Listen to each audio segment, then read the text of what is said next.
Just ahead of BBC News 24, the weather details now from John Ketley. Hello again. Well, it's been a very chilly day across the eastern side of England because of this continental influence around this high pressure, but much milder conditions have been streaming in across the western north of Scotland, especially. The temperature reached 15 degrees up in the Moray Firth, but there's plenty of rain to come as well. That rain band still edging southwards at the moment across Scotland, Northern Ireland, down through the Irish Sea. It'll continue to move further southeast in the next 24 hours or so. That's how temperatures are looking tonight. Then obviously the coldest weather will be across East Anglia and South East England. A touch of frost around here. Actually quite a penetrating frost because of the strength of the wind keeping going. Windy further west and north as well, but the strongest wind should be out of the way, I would think, by breakfast time. That weather front, though, beginning to weaken as it comes further across England during the second part of Sunday. It does mean to say that it'll be a cold, raw day once again across many parts of England. Temperature could only reach 4 or 6 degrees, perhaps through Lincolnshire, East Anglia and South East England. Whereas further west and north, behind that band of wet weather, we're looking at 10. But of course that's some way down on the figures that we saw on Saturday afternoon. Sunday morning looking like this then, with this wet zone across the middle, brighter showery weather feeding in across Scotland and Northern Ireland pretty quickly, and that rain band edging further and further down across Northern England through the Western Midlands and the West Country during the afternoon. Eventually there could be a little bit of sleet up on the higher ground of Lincolnshire. Good night.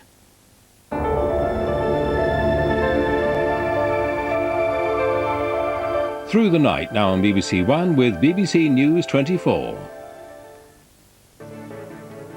And at this point, we welcome BBC One viewers who've just joined us. Good morning. This is BBC News 24. I'm Adrian Finighan. You've joined us just in time for me to bring you up to date with the cricket. It's the third day's play in the first Ashes Test, down under, of course, in Brisbane, which at the moment is seeing England batting with a target of 485 to beat. After getting off to a good start, they've just lost 2 quick wickets. Nasser Hussain and Alex Stewart. The latest score, just over an hour into the action, is 170 for 3. Now the rest of the day's sports news from Darren Jordan. Hello again. Blackburn Rovers must begin the search for a new manager after the sudden departure of Roy Hodgson. He left the club by mutual consent within an hour of his side's 2-0 home defeat by Southampton, a result that leaves Blackburn bottom in the Premiership. Blackburn had expected to make a title challenge, with Hodgson having spent £20 million in the transfer market since the end of last season. He took charge at Ewood Park 16 months ago and steered the club to a UEFA Cup place, but they were knocked out in the first round by Lyon in September. Domestically, though, Blackburn have not fared much better, winning just 2 of their 14 league games this season. Previously coach of the Swiss national side in Inter Milan, Hodgson had been tipped as a potential successor to England coach Glenn Hoddle. In the meantime, Tony Park steps up for another stint as caretaker manager at Blackburn. On the field, it was a day of shocks in the Premiership. The most eventful match was at Villa Park, where Robbie Fowler scored a hat-trick in a 4-2 victory for Liverpool that ended Premiership leaders Aston Villa's unbeaten start to the season. Villa's former Liverpool striker Stan Collymore was sent off for 2 bookable offences, while Villa's recent signing Dion Dublin was denied a second successive hat-trick when David James saved a late penalty. The only consolation for Villa was that their 2 nearest challengers both lost. Manchester United went down 3-1 at Sheffield Wednesday, while third-place Arsenal lost 1-0 at Wimbledon. Chelsea and Leeds both took advantage with victories against Leicester and Charlton respectively. At the other end, Southampton swapped places with Blackburn after the win at Ewood Park.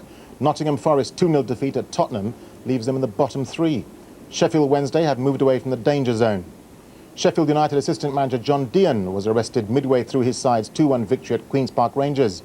Dean had previously been warned to remain in the dugout by police, and he was escorted from the ground shortly after the Sheffield United striker Peter Kachura was sent off. There was also a major upset in Scotland as Rangers lost 5-1 to arch-rival Celtic at Parkhead. Despite the heavy defeat, Rangers remain clear leaders in the Premier League, but importantly for Celtic, they're now 7 and not 13 points behind their Glasgow neighbours. Kilmarnock's goalless draw with Motherwell keeps them second. Now on to rugby union, and Scotland lost 35-10 to South Africa at Murrayfield. The Springboks turned the screw in the second half after being held to a 4-point lead at the break. In the end, the South Africans learned from last week's experience against Wales, but Scotland still felt they could have beaten the world champions. Oh yeah, we believed that we could. I mean, we have to compete first before we could think about the result. I think we competed, but again, just a little lapse of concentration from us enabled them to get maybe 3 tries. They came at us and, you know, far better than they were last year.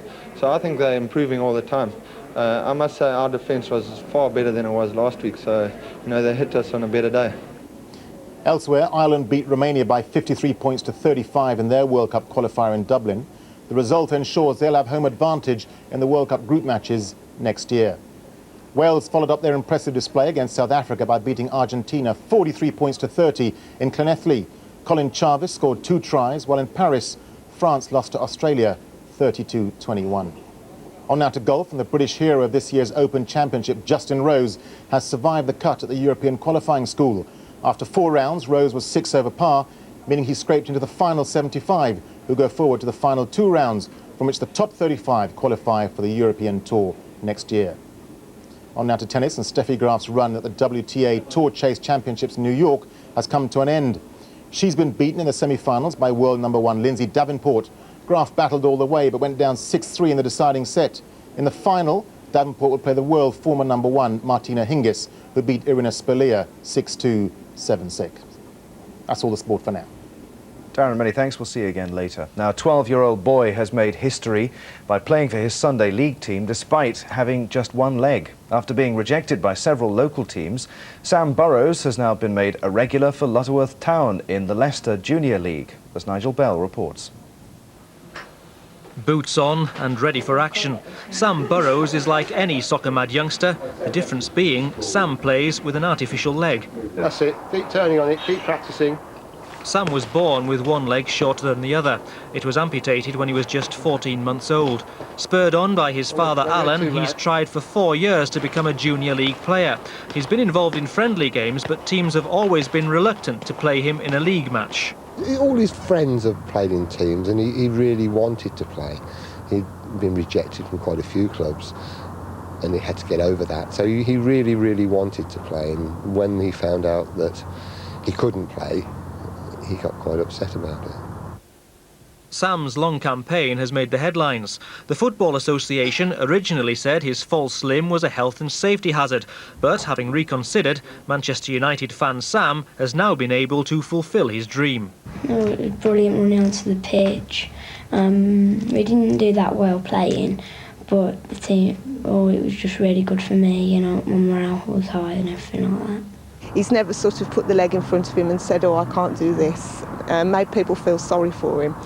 He's just got on with it, and I think this is one of the reasons why at school and everything, everybody accepts him as he is. Even better news for Sam, Manchester United have invited the young star to be the team's mascot when they play Leeds at Old Trafford at the end of the month. I'm sorry, but I'm going to mention that word. This Christmas could see an end to an old tradition, the hanging of whole turkeys in butchers' shop windows. The Ministry of Agriculture has confirmed that it's reviewing regulations covering the preparation and display of poultry. Displaying their wares in 1900, turkeys and all manner of fare front of house. Brown's butcher's shop in the Norfolk market town of Diss today, preparing for a pre-Christmas special delivery. Fresh from a local farm, a turkey, as they say in the trade, New York dressed.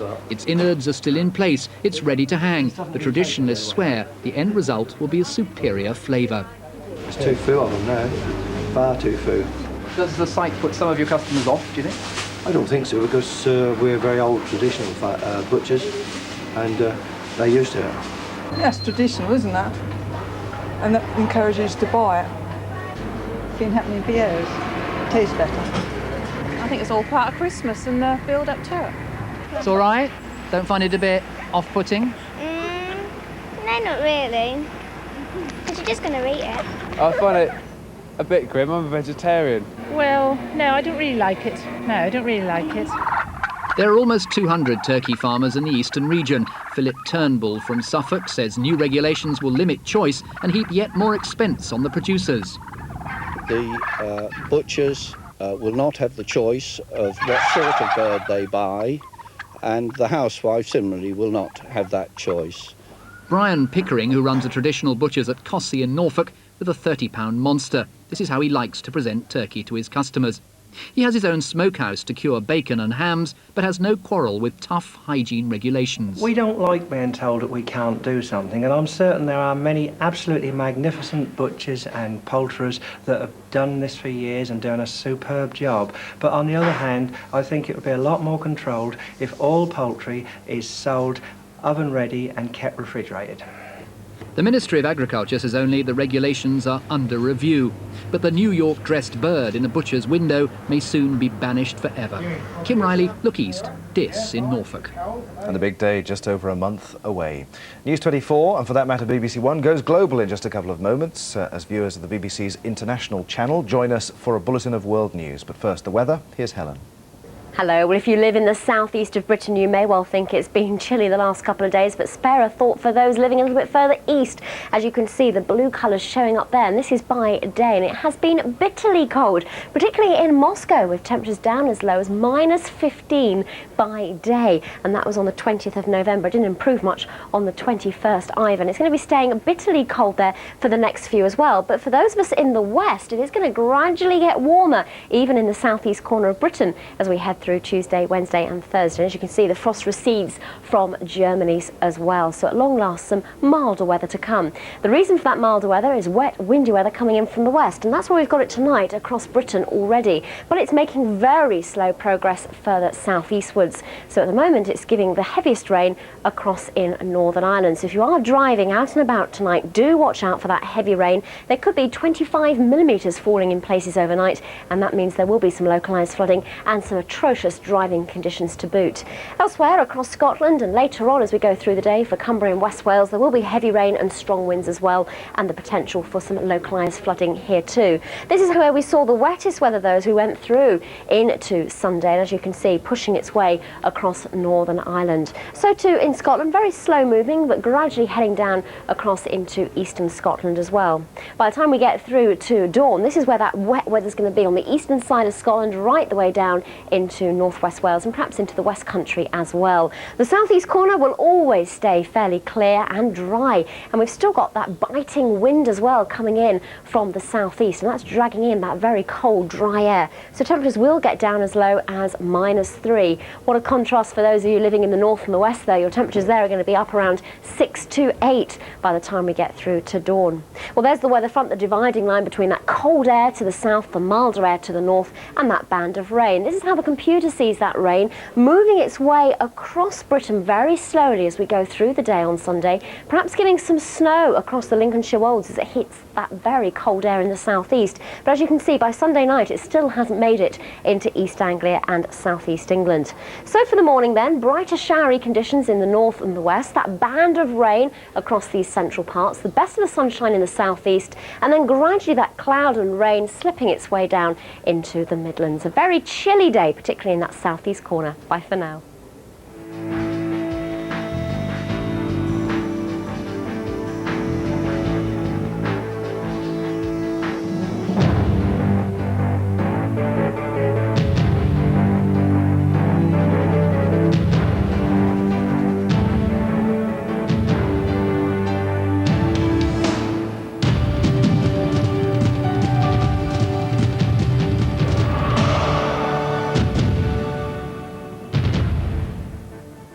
This is BBC News, broadcasting to the United Kingdom and around the world. The headlines: the UN launches its first surprise inspection since Iraq's climb down last week, but Baghdad refuses to hand over certain documents. Demonstrations in Turkey over Italy's refusal to extradite a Kurdish separatist leader. And in Russia, thousands mourn the death of one of the country's leading pro-democracy politicians, shot dead on Friday night.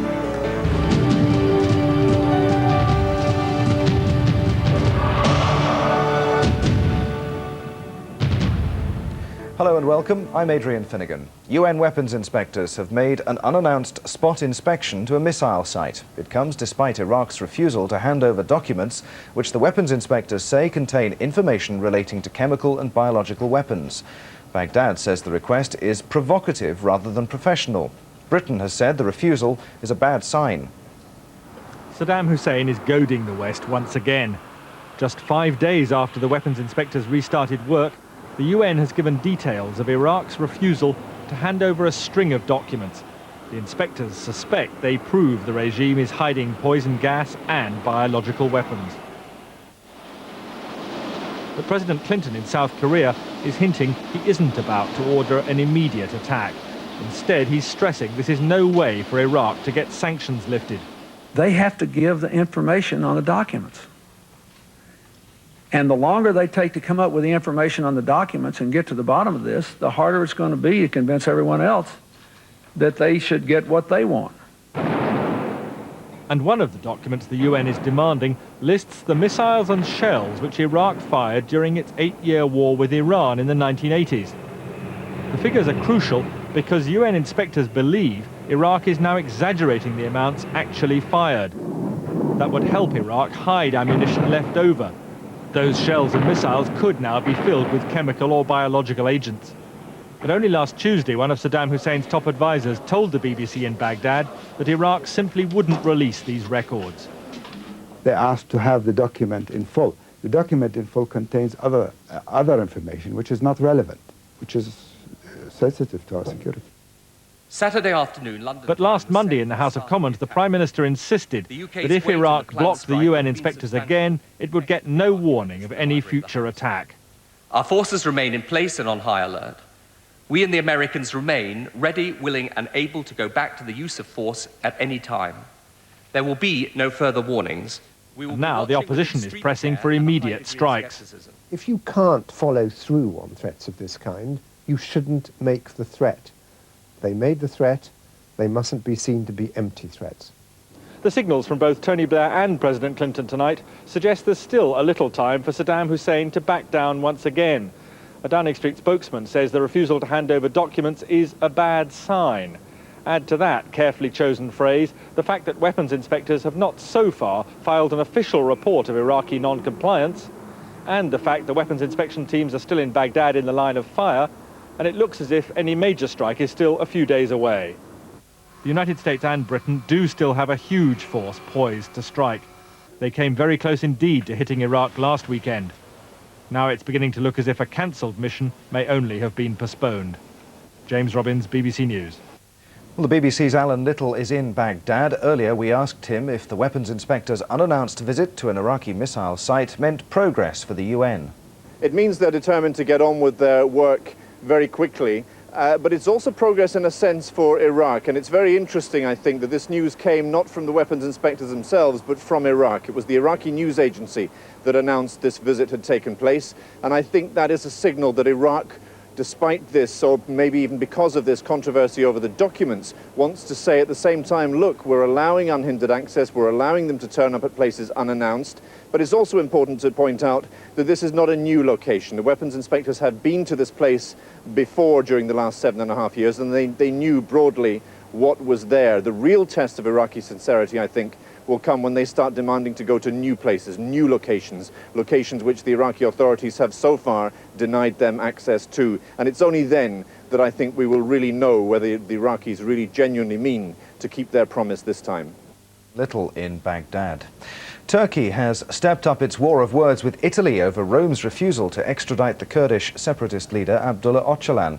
Mr. Öcalan, the leader of the Kurdistan Workers' Party, the PKK, was put under house arrest in Rome 10 days ago, but released by the Court of Appeal on Friday. He's now under police surveillance at a secret location. The anti-Italian feeling in Turkey shows no sign of abating.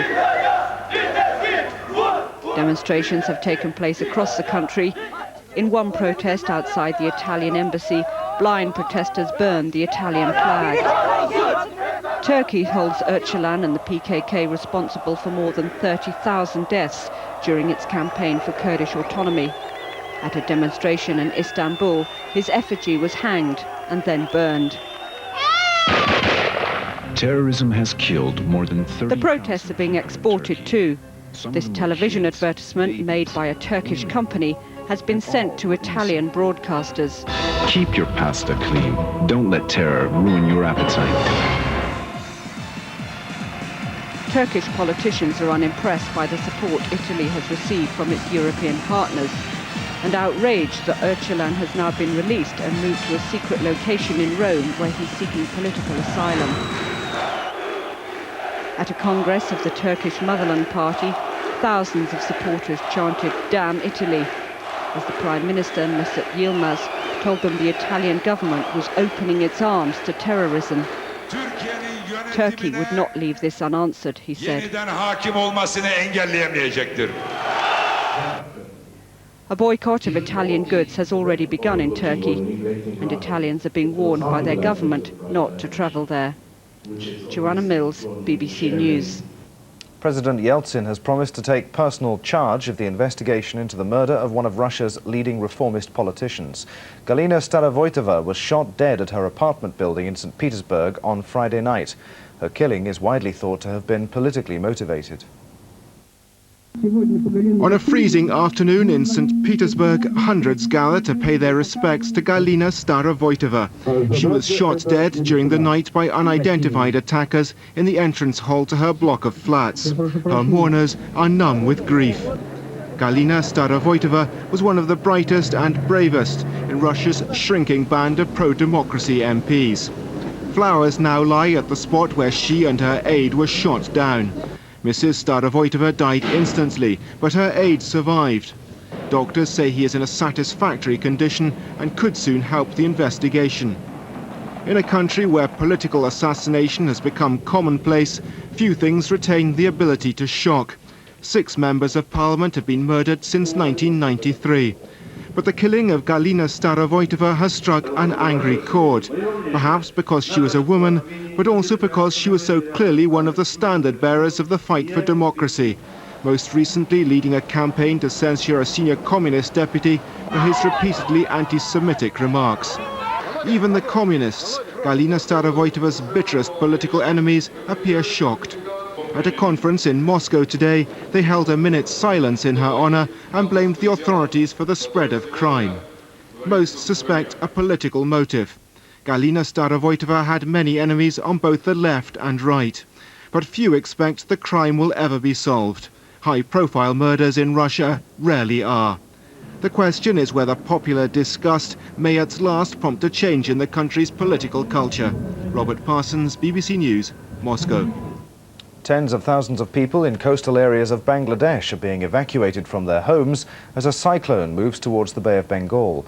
Winds of about 120 kilometers an hour have been reported, and meteorologists say the cyclone could hit Bangladesh or India in a few hours' time. Well, our correspondent David Chazan is on the line now from the Bangladeshi capital Dhaka. David, where and when is this cyclone expected to hit? Expect force about 350 southwest.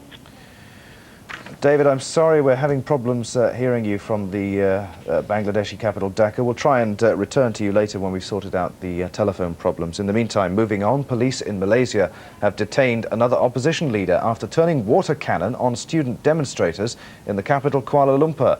The human rights activist Tien Chua was seen being dragged into a police truck shortly after talking to reporters covering the demonstration. The protesters were shouting anti-government slogans and calling for the downfall of the country's Prime Minister, Mahathir Mohamad, when police moved in. Efforts to restart the peace process in the southern Mexican state of Chiapas appear to be in doubt. On Saturday, representatives of the Mexican Congress and Zapatista rebels held brief face-to-face talks, their first in more than 2 years. But it's still unclear if a second meeting on Sunday will still go ahead after the Zapatistas repeated a number of demands, including the release of members held in prison and greater rights for the indigenous Indian population. The rebels said direct talks with the government would not resume until what they described as minimal conditions had been met. At least 13 peasant farmers have been killed in a village in northwest Colombia. Local authorities said the attack was the work of a right-wing paramilitary death squad. But security forces say the dead may have been involved in a fight between warring paramilitary factions. The area is known as a major center for arms and drug trafficking. All of the victims were shot several times. 30 people were killed in the same region earlier this month. The United States says it's broken up an international smuggling operation responsible for more than 10,000 illegal immigrants into the country. 21 people have been arrested in the US, Puerto Rico and the Bahamas. Tens of thousands of ethnic Albanian refugees in Kosovo are facing yet more misery. In common with many areas of Central and Eastern Europe, Kosovo has been blanketed by the first big snowfall of winter. The weather's also hampering both the international aid effort and the work of the monitors who've been deployed to verify the ceasefire in Kosovo. For many weeks, there have been dire predictions about how the refugees driven from their homes by the conflict in Kosovo would suffer with the onset of winter. Now winter has arrived, and Kosovo's ethnic Albanian population is exposed and vulnerable. They take shelter where they can, but the efforts to rebuild homes at this time of the year appear feeble at best in the face of the freezing conditions. Up to 50 centimetres of snow has fallen in places, and aid convoys have been delayed or had to be diverted. Remote villages are likely to be inaccessible, but everything possible is being done to get aid to those in need. We are operating a fleet of ex-military six-wheel drive trucks, and they are able to go into almost any location. As in yesterday, as an emergency situation because of the snow, we cancelled one convoy and moved it to another location. And because of our ability to be able to get traction with these six-wheel drive trucks, we got to a location that was highly in desperate need of food. About 300,000 people in Kosovo have been displaced since the Serbs began their offensive against ethnic Albanian separatists. And deliveries of flour such as this are vital to those who are now homeless. This aid convoy is heading for 3 of the worst-hit areas. The withdrawal of Serbian security forces from combat areas in recent days has offered some encouragement. But right now, the weather is the enemy of the local people. More heavy snowfalls are expected in the next 24 hours. Peter Biles, BBC News. And parts of Italy are at a virtual standstill after some of the worst weather seen there for more than 10 years. 5 people died after heavy snowfalls and sub-zero temperatures. The icy conditions have made the roads in the northwest of the country almost impassable, and the emergency services are advising motorists to use snow chains. In Romania, authorities are preparing to auction off some 15,000 gifts given to the late dictator Nicolae Ceausescu. The items up for sale range from oil paintings to fine wines and 500 Persian carpets. Inside this palace near Bucharest lies a treasure trove of expensive objects. It was here that Romanian dictator Nicolae Ceausescu and wife Elena spent much of their time in power. The pair were notorious for living an opulent lifestyle, while their subjects suffered in poverty. In 1989, an anti-Ceausescu revolt spread across the country. It ended that Christmas when Nicolae and Elena were tried, then executed by a firing squad. During their 24-year reign, the Ceausescus got lots of presents. This Buick was a gift from the White House. This car from Iran's last Shah. In all, there are some 15,000 objects. Romanian authorities say many of them will go to auction soon. They're worth almost $500,000. We are waiting for the approval of the government to select an auction house. That auction house will sell probably about 1,000 items at a date and a place that they will settle. Other items up for grabs include fine wines, Persian carpets, and paintings. But not all of the items are for sale. Europe's last leper colony is in Romania. Its patients will receive the clothes once worn by the Ceausescus. That includes fur coats, evening dresses, and plenty of men's suits. Nicolae Ceausescu is said to have had a new one every day. In almost a quarter of a century in power, that totals almost 9,000 of them. Jennifer Jensen, BBC News. From London, this is BBC News. A reminder of the headlines this hour. UN inspectors make surprise checks on sites in Iraq, but there's still no sign of Baghdad cooperating with the request for certain documents. Demonstrations in Turkey over Italy's refusal to extradite a Kurdish separatist leader. And still to come in this news, slaying them in the aisles. The nastiest films ever made get a festival all of their own. It's anticipated that the export ban on British beef is to be lifted on Monday. The European Commission's agriculture spokesman has said that following the advice of senior vets, there was now widespread support for the removal of the ban. It was imposed 3 years ago after the appearance of thousands of cases of BSE, or mad cow disease. According to many experts, British beef has never been safer, and it's expected on Monday that another critical step will be taken on the road to rehabilitation for the UK meat industry. European Commission ministers are apparently ready to end the ban on the export of British beef. It has to be discussed by the Ministers of Agriculture on Monday. We will definitely have a vote. I would be fairly certain that we will at least have the same countries supporting the measure as supported it at the level of, let's say, civil service, and that would allow the Commission to take the decision. Scientists now say that the risks involved in eating British beef are minimal. But in the early 1990s, the UK was home to a BSE, or so-called mad cow disease epidemic. And with cases of CJD, the human form of BSE rising, export of the meat was banned 3 years ago. But now